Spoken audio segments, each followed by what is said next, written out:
இயேசுவில் பிரியமான சகோதர சகோதரிகளே, சில மாதங்களுக்கு முன்பாக யூடியூப்பில் ஒரு நிகழ்வு ஒன்று பார்த்தேன். என் மனதை அது அதிகமாகவே பாதித்தது. அது என்ன நிகழ்வு?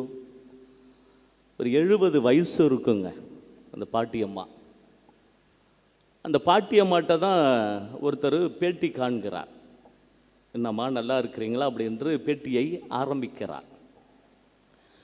அந்த பாட்டி சொன்ன அந்த நிகழ்வு பலரையும் கண்கலங்க வைத்தது. ஒரு இடத்துல அந்த அம்மாவுக்கு திருமணம் ஆகிறது. குழந்தை இல்லை, நீண்ட நாட்களாக குழந்தை இல்லை. அதனால் தனது மனைவியை விடுத்து அந்த மனைவியினுடைய தங்கையை இவர் திருமணம் செய்து கொள்கிறார். மனது அதிகமாக காயத்தை ஏற்படுத்துகிறது. அந்த அம்மாவுக்கு ரொம்ப மனது வலி அதிகமாக ஏற்படுகிறது. கொஞ்சம் நாட்களில், மாதங்களில், சில ஆண்டுகள்னு வைத்து கொள்ளுங்களாம். அதற்குள்ளாகவே அந்த வீட்டுக்காரர் இறந்து போய்விட்டார். இந்த அம்மாவுடைய தங்கை, அவங்களுக்கு 2 பசங்க. இந்த குடும்பத்தில் தான் இந்த அம்மாவும் வாழ்ந்து கொண்டு இருக்கிறார். ஒரு காலகட்டத்தில் இந்த வீட்டை விட்டு வெளியேற வேண்டும் என்ற ஒரு நிலைக்கு அந்த அம்மா தள்ளப்பட்டு விட்டார். வீட்டை விட்டு போயிடணும் அப்படின்னு நிலைக்கு. ஏன் அப்படின்னா அவ்வளவு டார்ச்சர். உனக்கு இங்கே என்ன வேலை, நீ போ அப்படின்னு தங்கையினுடைய பிள்ளைகள், குழந்தைகள், எங்கள் அம்மாவுக்கே சாப்பாடு போட முடியவில்லை, இதில் நீ வேற அப்படின்னு சொல்லி வார்த்தைகள், கடுமையான வார்த்தைகள். ஒரு காலகட்டத்தில் என்ன ஆச்சு அப்படின்னா அந்த வீட்டை விட்டு வெளியேறி வந்து விட்டார். சாக வேண்டும் என்ற ஒரு நிலைக்கு தள்ளப்பட்டு விட்டார். எத்தனை வயசில்?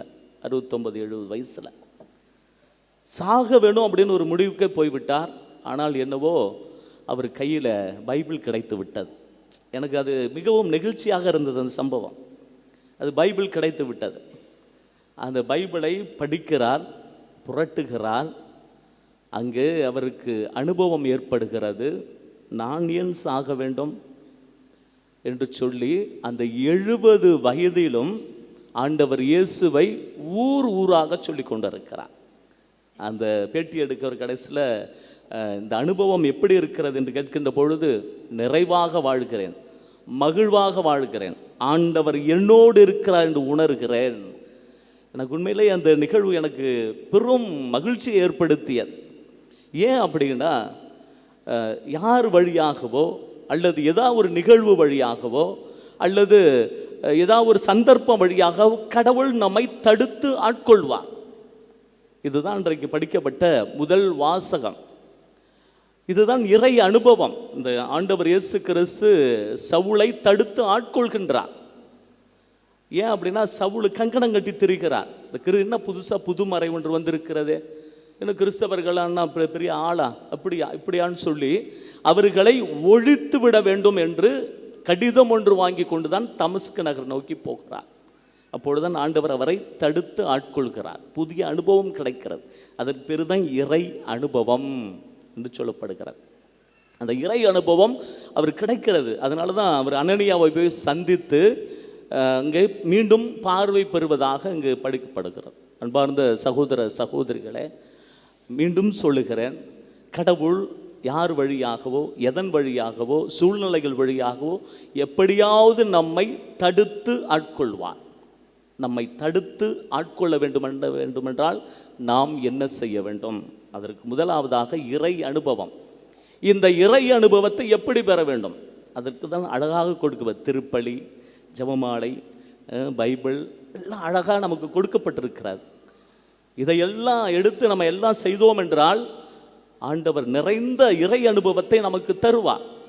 இந்த இறை அனுபவத்தை பெற வேண்டும் என்றால் நாம் என்ன செய்ய வேண்டும்? கொலோசியருக்கு எழுதிய திருமுகம் அதிகாரம் 2 இறைவசனம் 8 முதல் 10 வரை, நேரம் இருந்தால் படித்து பாருங்கள். பொய் பேசாதீர்கள், வீண் பேச்சுக்கு இடம் கூடாதீர்கள் என்று ஒரு பட்டியலை கொடுப்பார். கடைசியில் ஒரு வசனம் சொல்லுவார், மனித அதாவது பழைய நிலையிலிருந்து பழைய மனித இயல்பை களைந்துவிட்டு புதிய மனித இயல்பை நீங்கள் அணிந்து கொள்ளுங்கள் என்று அழகாக சொல்லுவார். அப்படி என்றால் நமது பழைய மனித இயல்பு கொஞ்சம் அலசி ஆராய்ந்து பார்க்கணும். நம்ம எப்படி வாழ்கிறோம், நம்ம எப்படி போகிறோம். இதுதான் இந்த பழைய மனித இயல்பை களைந்து விட்டு புதிய மனித இயல்பை எப்படி வாழணும், ஆண்டவர் இயேசு நம்ம எப்படி தொடுகிறார், இதுதான் புதிய மனித இயல்பு. இதை அணிந்து கொள்ள வேண்டும். இப்படி அணிந்து கொண்டோம் என்றால் நிச்சயமாக அந்த இறை அனுபவம் நமக்கு கிடைக்கும். இதுதான் அழகாக சொல்லப்படுகிறது. அப்படி இறை அனுபவம் கிடைத்து விட்டால் நமது இலக்கு தெளிவாக இருக்கும். ஏன் அப்படின்னா இவர் அழகாக சொல்லுவார். புனித பவுல் பல இடங்களில் சொல்லுவார், நான் மிகப்பெரிய அறிவாளி, கமாலியல் கீழ் படித்தேன், ரொம்ப கமாலியல் பெரிய அறிஞர், அவர் கீழ் படித்தேன், நான் அப்படி இருந்தேன் இப்படி இருந்தேன்னு ஒரு பெரிய பட்டியலே சொல்லுவார்.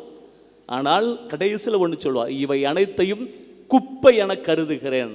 ஏன் அப்படின்னா இறை அனுபவம். அந்த இறை அனுபவம் என்றைக்கு வருகிறதோ இது எல்லாம் அனைத்தையும் குப்பையாக நமக்கு தெரியுங்க. பணம் மேல் அதிகமாக பற்று வைத்திருக்கணும்னு வச்சுங்க, இந்த இறை அனுபவம் கிடைத்தா பணம் குப்பை நமக்கு தெரியும். எல்லாமே ஒரு சின்ன உதாரணம் தான் சொல்லுகிறேன்.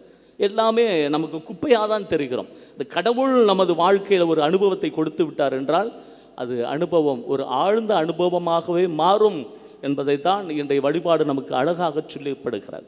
அப்படி என்றால் புனித பவுலுக்கு அழகான இலக்கு கொடுக்கப்படுகிறது. நீ புற இனத்தாருக்கு ஒளியாக இருப்பாய், என்னுடைய செய்தி அந்த மக்களுக்கு சொல் என்று அந்த இலக்கு கொடுக்கப்படுகிறது. இறை அனுபவம் கிடைக்கிறது. அந்த இறை அனுபவம் வழியாக புதிய இலக்கு, புதிய நோக்கம் அவருக்கு கொடுக்கப்படுகிறது. நமக்கும் அப்படிதான். என்றைக்கு இந்த இறை அனுபவம் நமது வாழ்க்கையில் வருகிறதோ நமது நோக்கம், நமது இலக்கு தெளிவாக நமக்கு தெரியும் என்ற ஒரு சிந்தனையோடு தொடர்ந்து திருப்பலியில் வேண்டிக் கொள்வோம். ஆமென்.